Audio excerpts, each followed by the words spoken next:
Hello, little Shaz. How we doing today? It's been one of a heck of a day today. I got a headache. Trying to keep my mind focused. I got a new scriber. What was that new scriber's name? Do you remember? I forgot to write it down. Have you shouted out Sherry Lynn? I think Sherry Lynn is one of them, and there was another one. Though they didn't say their name, but I seen that came across a new scriber. Yeah, it said we're at 475. Yeah, we're at 475. So I need to know your name so I can shout you out. And then Sonia Clayton wants to know how to do fried green tomatoes so she can do them at home. So, got two things for you today. I already done fried green tomatoes, but I didn't show you how The process. How I do it. So, I'm going to start out tonight. We got fried green tomatoes and hamburger gravy with biscuits. That's what I'm making. Once in a while I'll eat fried green tomatoes, and there's once in a while I won't eat them. Maybe tonight. I don't know yet. I'm so got a headache right now. I apologize. I really do apologize. So this process here, I got my combination of hamburger and sausage mixture in this. I only use cast irons. I don't use any other pan. I was born and raised with cast irons. And I don't know if you guys have. They're easy to clean. A lot better than regular pans. You go out and buy a $60 pan, and 2 months later you gotta throw it away because the way you had to clean it. Cast irons, you don't. All you had to do is cure it. Cure it ain't hard. You get the cast iron, you bring it home, you take salt, oil, and a scrub brush. Scrub it real good inside with that scrub, scratchy, then wipe it out. Then you stick bacon in it, stick it in the oven at 500 degrees for at least, I say about 40 minutes. I know it's going to burn the bacon, but you can still eat it. You can make bacon bits out of it. Mm-hmm. And after you get done doing that, you dump your bacon grease in a bowl so it can cool off. Or a mason jar. You can't use it. You can't use it after you're cooking it in there because you're curing this pan. And once it's cured, after you do all that, you wipe it out and just stick it in your cabinet. It ain't going to hurt it. The bacon grease you used to clean that cast iron with, you can clean multiple others with it. Yeah, you save that towel for it. Mm-hmm. But that's how you clean your cast iron. And it's a lot easier. Clean and season. It's a lot easier than a regular pan, Teflon pan or anything. And it's real simple. Yeah. And once you use it, and that you get done using it, salt, oil, and a scratch pad. Scratch it out, clean it out. Ain't gonna hurt it. But once every 2 months, you gotta season it. And you're gonna be doing yours before too long. Yep. So we can do a video on that to show them the process. Yep. If you guys want to see that. If you do, comment down below. I'll show you how to do it. It's very easy. It ain't that hard. I got 3 pans I gotta do to it that I use a lot of. But it's easy. This cast iron right here Grandma Garcia's. is Grandma Garcia's. And it is almost 100 years old. Almost 100 years old. What brand is it? Lodge? No. It's Tennessee Blue Ridge Mountain cast iron. Oh, okay. It's made in Tennessee at the Blue Ridge Mountains out of their forgery. This thing here is a oddball, they call it. It's a 10.5-inch cast iron. They only make oddballs there. This is a 10.5-inch cast iron. So they only make the half inches then? Yes, they make the oddballs, and that's why my grandma loved it. And Lodge makes both. Yes. That makes no sense. I know. But this thing here comes from iron that was forged down in Tennessee, the iron in Tennessee, made from iron from Tennessee into this pan. Mount Home? No, Tennessee. Oh, Tennessee. Blue Ridge Mount Home is Arkansas. Blue Ridge Mountains, Tennessee. So she went over there and got it? Yeah. Well, it was her mom and dad's. Are they still making them today, you think? Oh, yeah. They still make them. It's family-owned business. I'll have to look it up and see how much they are. And this thing here, my baby. It's seen a lot of meals. Yeah, it has. A lot of good fried Now, chicken. I don't know if it's seen anybody's head or stomach, but I know it's seen a lot of meals. A lot of good fried chicken now. Because when I was you can tell it's well used. You can see the markings right here where it's well used. See the marking right here. It's well used. Mm-hmm. My mom had cast iron. I remember when it was one of my birthdays, and my dad went out and got drunk with one of his friends, and he came home, and Mom hit him right in the stomach with her cast iron skillet. So here I got this. This is for the gravy. Make sure I got onion soup powder mix, extra minced onion, because I always add extra when I use that. Mm-hmm. A tablespoon of garlic, half tablespoon of Butcher's All-Purpose Blend, and a half tablespoon of onion powder. Dump this in here. And onion powder was showing up completely white like the plate. Yeah. That's wicked. Because it is white. It blends in with the plate. You were pointing at it, and I'm like, no, there ain't nothing there. And then He was hiding that. and I'd usually set it there. A little bit of black pepper. You don't use a lot because your sausage has got some in it. And there's that. That's ready to go on the stove, and I'm gonna saute it down. And I can show you. I probably showed you guys many times to make gravy process in there. And that's for the gravy part? Yeah. Okay. So I'll put this over here for now.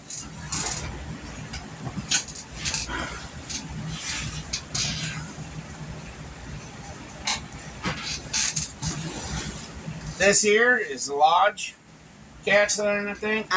No. Yeah, it's Lodge. Is there a number on the bottom? This is a 8-inch Lodge cast iron. See how mine still shines a little bit, but I still got to cure it again. But it needs cured. It ain't that hard to cure them. This is what I'm going to use to fry the fried green tomatoes in. Mm-hmm. So, I'm going to be honest with you. This whole cabinet right in here is full of cast iron. Different size skillets. There's 3 Dutch ovens. We thought we had 2, but there's 3 Dutch ovens down there with interchangeable lids. The Dutch oven I'm looking for is an oval one. I haven't come across it yet. I've got the round ones, but not the oval. And I'm looking for a cast iron tripod to go over the fire. If you guys have any pointers on where I could find one, let me know. So, when I make my fried green tomatoes, I use margarine. Half a stick. I use margarine. I didn't know he used half a stick, guys. You And go. then I use lard for bacon grease. It's the same thing as lard. A shortening is the same thing as lard. And I let the pan get hot. Once it gets hot, then I got my mixture already, but I'll tell you what it is real quick. But you missed a step. You got to slice your green tomatoes, and then you put them in salt water to soak. They can soak up to, 3 hours? You can soak as long as it wants. Okay. But you want them soaking in salt water first, which is what I've done. This guy was laying on our plastic, and its brother went bad, and I didn't want it going bad, so I picked it, and we're going to eat it. That's the bad part about tomato plants. If the tomato gets too heavy, it'll drop to the ground. The whole vine will drop to the ground. So, another reason why you soak it with salt water, and I'll tell you the reason. Excuse me, sorry everybody. Something bit me on my nose. I think it was a fly. Flies are biting here. Another reason why you soak it in salt water, it takes the bitterness out of the green tomato. It's an old wise thing. So, right here, is my flour mixture I already had done. But I can tell you what I got in mine. And everybody loves it. They tear it up every time I make them. I got flour,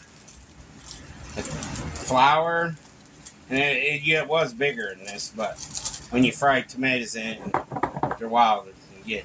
So in here is flour, salt, about a half tablespoon of salt, a quarter tablespoon of black pepper, and a tablespoon of granulated garlic powder. And how much flour? And I used about 2 cups of flour in it. So that's all I use. In this bowl here, I'm going to put an egg in it. I'm going to whip up the egg until it's real good, like a real yellowish white color. Fluffy looking. Yeah. And then I'll dip the tomato in here and then dip it in here. You're not going to add milk to it? No, I never do. Oh. But it's a messy job, so I just want to show you guys a little bit before I start doing it. But there's tomatoes. I soaked it in salt water. And it's pretty easy, actually. I grew up eating fried green tomatoes with my mom.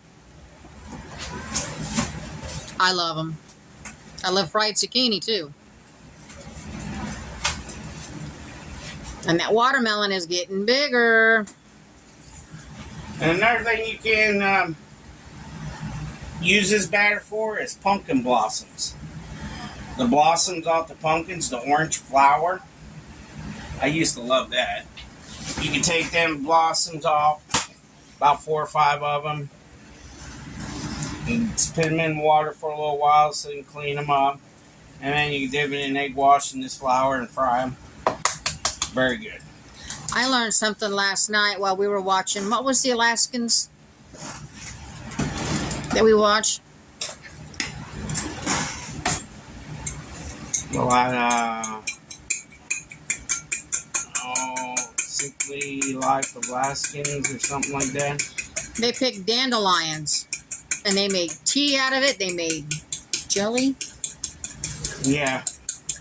I think jelly out of it. And then they took spruce tips and made ice cream bars or popsicles.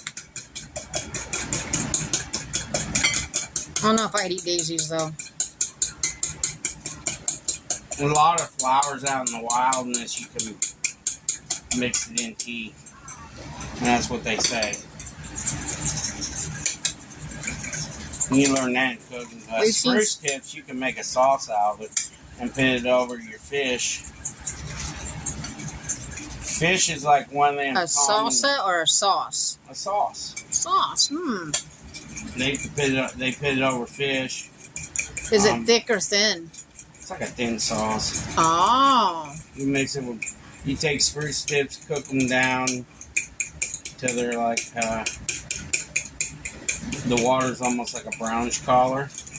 Then you add honey and a little bit of salt and ginger, and you mix it up and then pour it over salmon. Salmon's good too. Tilapia is good. Cod is good. So this is what I do. This is what it looks like. It's like a fluffy yellowish color, yellowish white color. It's a lighter color than that yellow bowl. Yep. And I'll put the tomato in there first and move it around so both sides can get it real good. And once I do that, I'll dip it in the flour and then I'll fry it. You fry it 3 minutes on each side and they're done. But first what I do is I get my cast iron hot, and then once it's hot, then I start frying them. That's another reason why I like cast irons. Once you get them hot, they stay hot.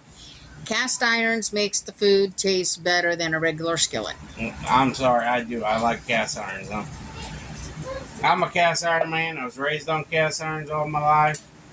So I remember my mom using cast iron a lot. Don't touch that skillet, that's hot. Okay, Mom.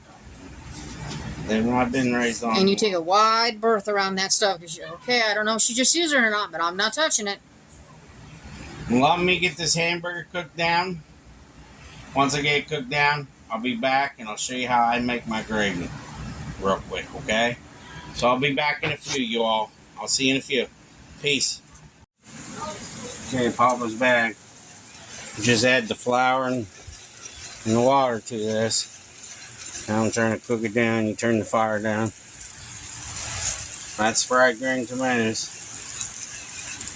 Just want to show you that real quick. And I'll be back in a couple seconds to show you what the end process is. But I want to show you all this real quick. Watch out for me, Mom.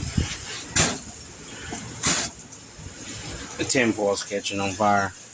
I try to put new tinfoil underneath here every day. And sometimes it catches on fire on me. And you blew out the pilot light. I'll mess with it in a minute. I gotta get this gravy done. I know. But this is what the gravy looks like. It's a hamburger gravy. Even though there's no fire underneath the skillet, still cooking. The thing stays hot. Mm-hmm. But this is what the gravy is. It's not that hard. Pretty easy. Already got the biscuits done. They're sitting over there.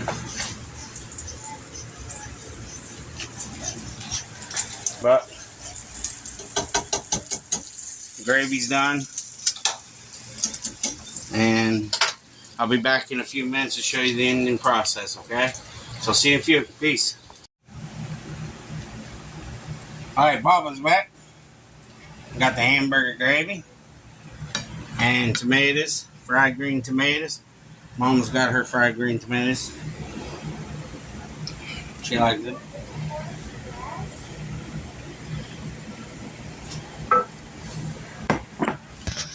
There's a few different ways you make fried green tomatoes, and you know,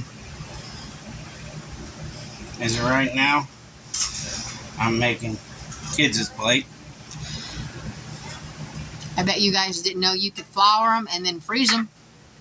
My mom did. Yeah, you can flour them and freeze them. Flour, freeze them, try them out that way too. My mom did, so we had some for the wintertime.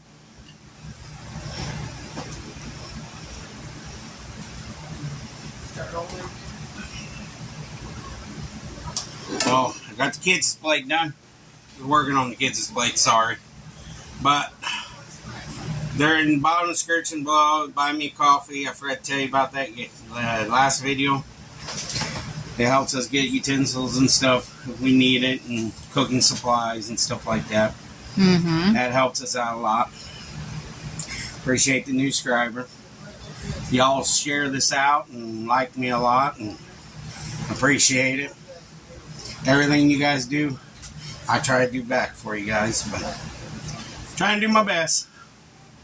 Trying to show you every homemade recipe I got in my head, so I appreciate you all.